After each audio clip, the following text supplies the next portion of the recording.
Alright, so let's talk about how to solve inequalities with absolute values, and you should have already watched the basics. Basically, you should already understand the basics of inequalities with absolute values. So let's start with an example. Solve this inequality.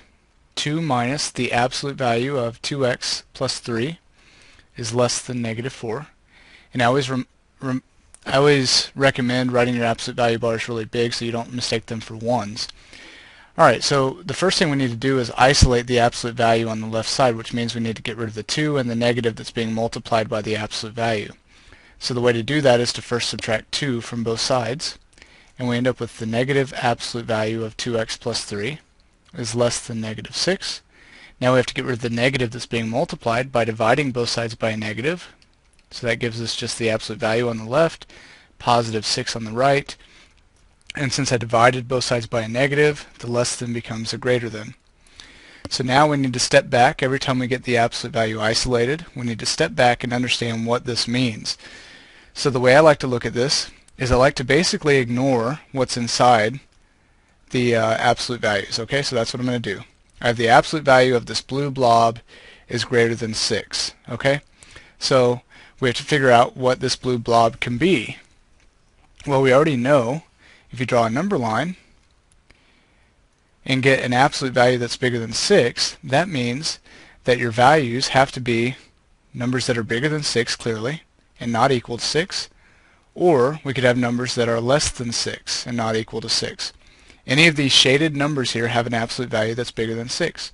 So the blue blob could be here, or it could be over here. Now we can sort of pull back our covering and understand the blob is this thing, 2x plus 3. So from here we can say that 2x plus 3 is less than negative 6. That's this left side of the graph. Or 2x plus 3 is greater than positive 6. And now we can finish solving this compound inequality because our goal eventually is to solve for x, right? So now we can solve each of these for x pretty simply.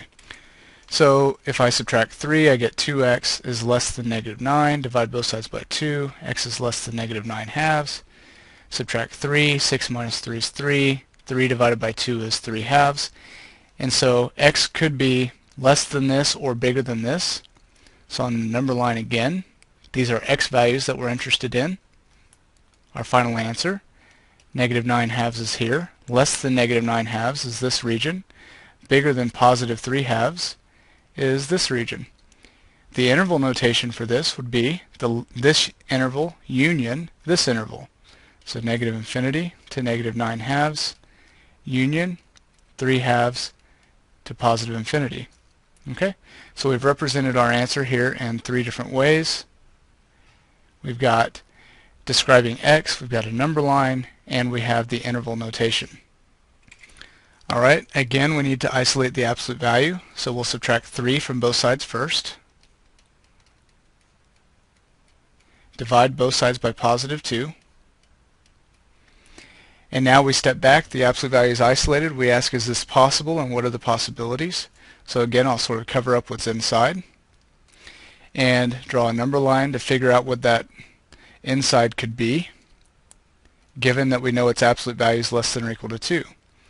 Well, if the absolute value of something is less than 2 or equal to 2, that means the number inside has to be between negative 2 and positive 2.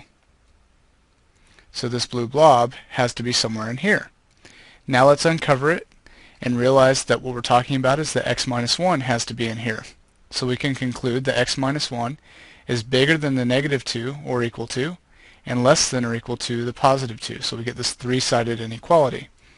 Add 1 to all 3 sides because we're trying to get x by itself in the middle. Negative 2 plus 1 is negative 1. Here we have x and here we have 3. So now, graphing that on a number line, we include the endpoints and we shade in between. And the interval notation, we use brackets now because these points are included. And this is the solution, represented 3 different ways. Notice that this other number line was simply to help us figure out what goes inside the absolute value. It didn't tell us what x was, it told us what x minus 1 was. So we had to do some more work to actually get the answer.